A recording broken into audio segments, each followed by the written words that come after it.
In a Tingen suburb, there was a house with a green lawn. The house had a garden that had begun to wither at the beginning of September. Attached to the house was a crimson chimney. There was a desk next to the window in the bedroom of that house. An ordinary notebook was spread open on the table. A slightly pale hand flipped the notebook to the very first page, then it quickly flipped to the back. As the paper flipped, the rows of words appeared faintly. Regents, a member from the Secret Order, sold the Antigonus family's notebook as an ordinary ancient book by accident due to the influence both of weariness and illusions. It was a coincidence that made logical sense. Affected by the calling of the Antigonus family's bloodline, the notebook secretly affects its owners, one after the other. After repeated changes in ownership, it came to Tingen. It fell into the hands of the members of the Aurora Order, Sirius Arapis and Hanas Vincent. After they flipped through the content that temporarily appeared in the notebook and copied the corresponding potion formulas, Sirius and Hanas were worried that the Secret Order, who were good at divination, would track them down. After discussing it, they decided to avoid the risk by selling it to another person. They didn't wait for Mr. Z's reply, perhaps because he stayed at Enmet Harbor. Through Sirius's introduction, Hanas got to know Welch McGovern from the Core University's Department of History. Then Hanas sold the Antigonus family's notebook to McGovern as an ordinary ancient book. Subsequently, Sirius was attracted by the treasure that was said to exist on the main peak of the Hornetsis mountain range. He started to visit the Deweyville Library and research the mountain. He didn't think that there would be any problems, so he left his real address and name. That aligned with his personality. During this process, he acquainted himself with Lanavis, who was reading up on information about iron mines to set up a scam. Lanavis's hidden lunacy and swindling ability were well appreciated by Sirius. He decided to nurture him into a member of the Aurora Order. Of course, before that, an investigation was inevitable. Sirius covertly informed Lanavis about the evil ritual of praying to the true creator to deliver his spawn into this world. But he knew that the possibility of Lanavis succeeding was very low, because the difficulty level of the ritual was very high, and the requirements were very harsh. However, the latter expressed his strong interest in the matter, tempted by the possibility of obtaining a deity's approval. He planned to complete the ritual simultaneously as he carried out the plans of establishing his steelworks company.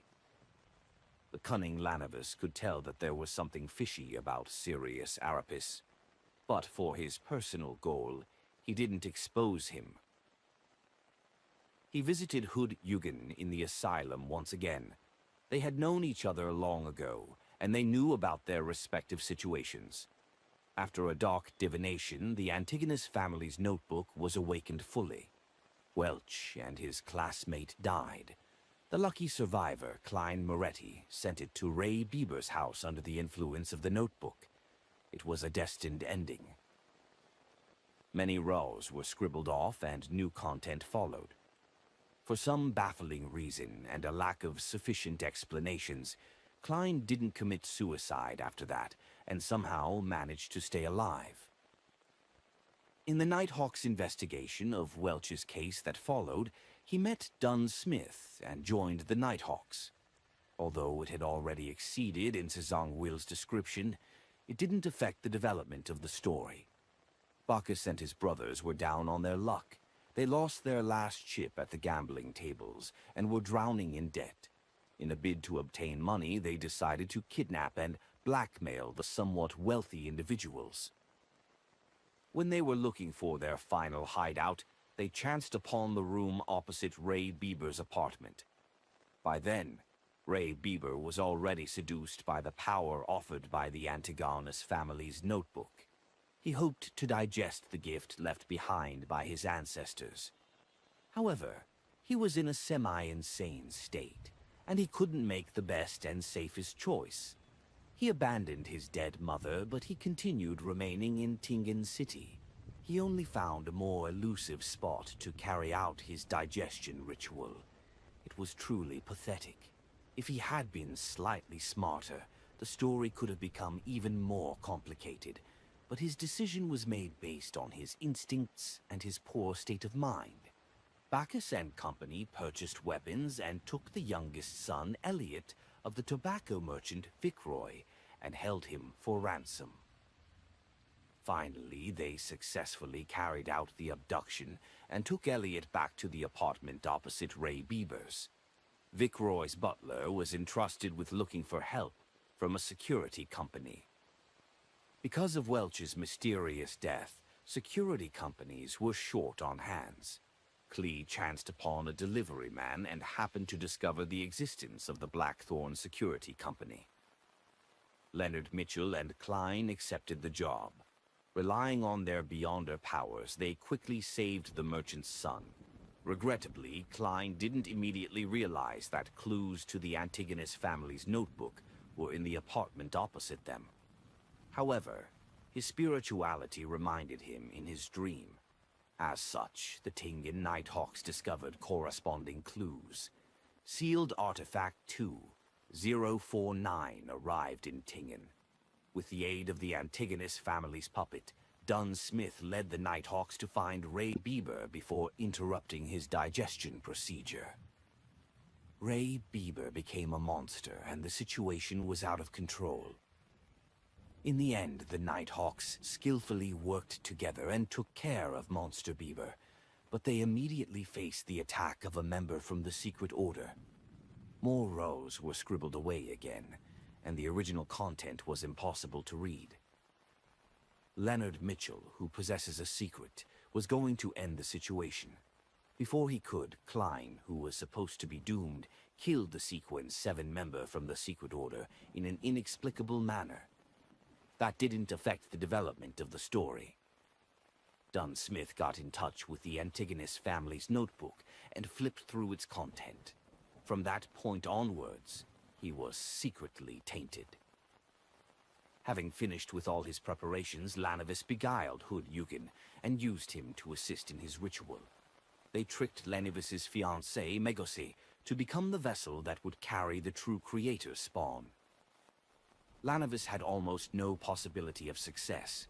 The most serious problem was that even though Megose would be protected by the ritual's power, she wouldn't be able to withstand the sexual intercourse with the illusory projection of a deity.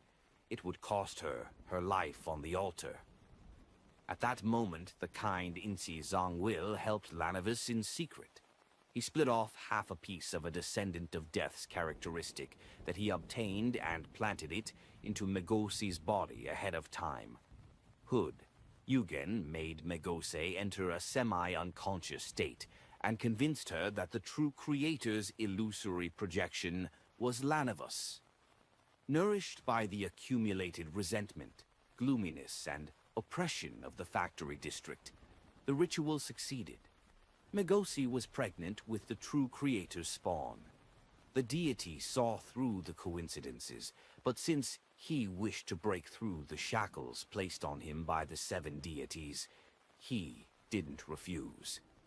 Hood Yugen was contaminated. After the ritual succeeded, the mad Lanavis regained his rationality. He clearly knew that if the deity's spawn was to descend into the world, Lanavis himself would become one of the sacrificial offerings. How could a mortal be the father of a deity's son? This was blasphemy of the highest order. Lanavis decided to leave Tingen ahead of time and left clues to the Nighthawks, the mandated Punishers, and the machinery hive mind so that they could resolve the repercussions of his actions.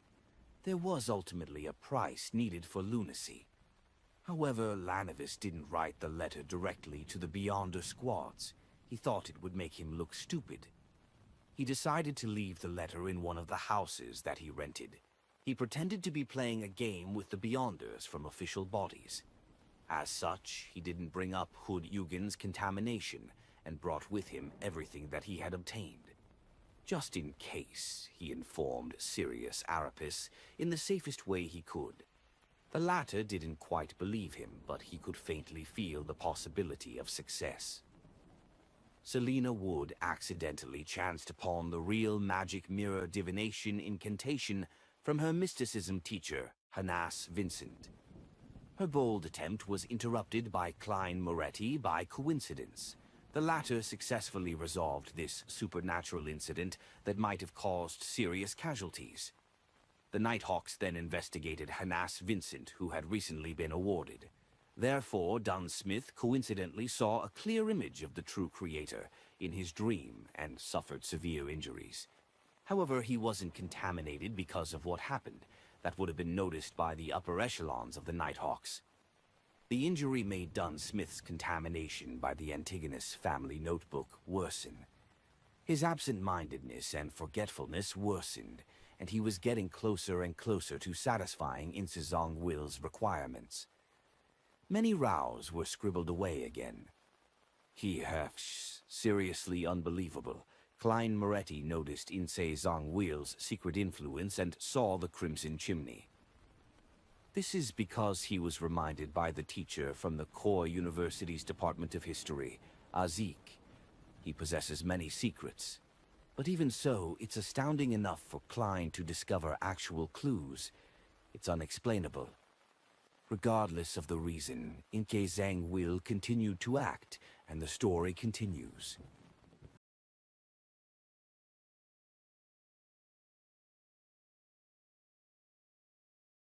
Klein coincidentally ran into Sirius at the library and had no choice but to kill him. Hence, the clues leading to Lanavis were abruptly severed, and the discovery of the problem was delayed. Klein met Megose, but his spirituality stopped him from observing her closely. However, he didn't notice the subtle abnormality. That is logical. Our stories aren't made up randomly. He searched for the Red Chimney, but he always opted for a route that didn't include his target.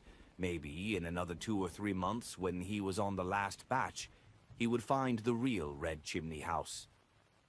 Rows and rows of writings were scribbled away, more than all of the previous rows added together. Dunn Smith's problem was alleviated. His condition obviously became better. He actually mastered the acting method. And this was taught to him by Klein Moretti, who found inspiration from Daily Simone and Old Neil's example. No, Insizong Will didn't believe that, but he could only change his original plan slightly. New elements in the story came to play. Azik decided to go to Backlund in search of his lost memories. It wasn't long until Klein and Dunn found clues from Hood Eugen. In order to ensure that Tingen City's Conservative Party and New Party would be in complete opposition, Madame Charon, who wanted to vent the accumulated madness after her transformation, decided to take the risk and murder Member of Parliament John Maynard. Her motive wasn't strong enough, but she took action anyway. There are always times when people are not clear-minded enough, and she happened to be in that stage. Besides, she was confident that she wouldn't be discovered. Maynard's wife found the Blackthorn Security Company through the tobacco merchant, Viceroy. They didn't disappoint her, and they quickly found Madame Sharon's abnormality. Dunn Smith, who possessed power that was close to Sequence 6, decided to take action first. He passed the sealed artifact 30271 to Kenley. When the two of them and Klein returned to Madame Sharon's residence, Dunn attempted to pull her into a dream to control her from a distance.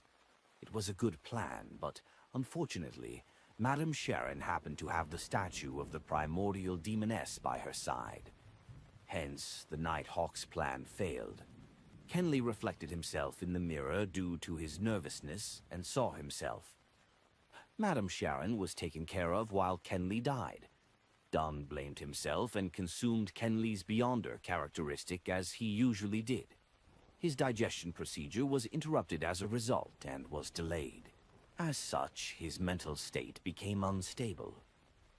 Under the circumstances, Leonard and Klein noticed the letter left behind by Lanavus. Megose received a baffling summoning and arrived at Southland Street. She entered the Blackthorn Security Company, and the baby in her stomach was at a critical point in its development. It couldn't stop her urges. Dunn made a detailed plan, a plan that was right, but he made one mistake. If he steeled his resolve to Megose behind Chanis Gate, he would have stood a chance with the aid of the environment and the items present. If he wanted to wait for backup, he definitely shouldn't have just taken St. Selena's urn out.